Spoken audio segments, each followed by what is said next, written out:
সরকারি নিষেধাজ্ঞা শেষে সাগরে নেমে জেলেদের জালে মিলছে না কাঙ্ক্ষিত ইলিশ, ফলে আড়তগুলোতেও চাহিদার তুলনায় যোগান কম। দর্শক, সেখানকার সর্বশেষ পরিস্থিতি জানাচ্ছেন সহকর্মী জহিরুল ইসলাম।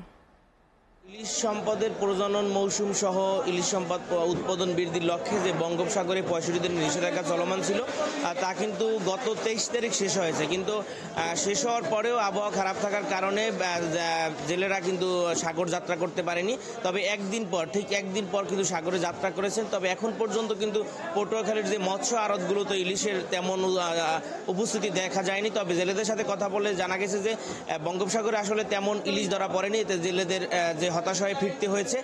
কিছু কিছু ইলিশ ধরা পড়লেও কিন্তু আজকে বা কালকে হয়তো জেলে পাড়াগুলোতে সরগরম হতে পারে বা মৎস্য আড়তগুলোতে।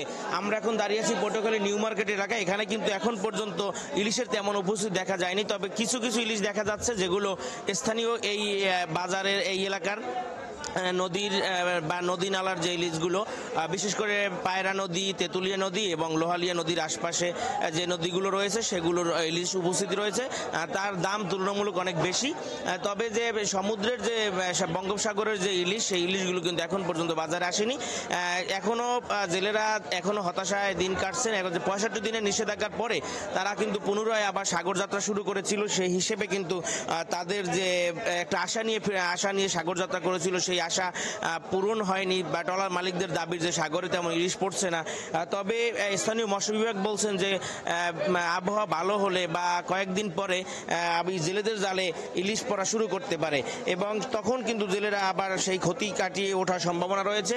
এবং সবকিছু মিলিয়ে কিন্তু পটুয়াখালীর যে মহিপুর, আলিপুর সহ পটুয়াখালীর অন্যান্য নিউ মার্কেট সহ যে মৎস্য বন্দরগুলো রয়েছে বা মৎস্য আড়তগুলো রয়েছে তা কিন্তু এখনো ইলিশে স্বয়ংসম্পূর্ণ হয়নি।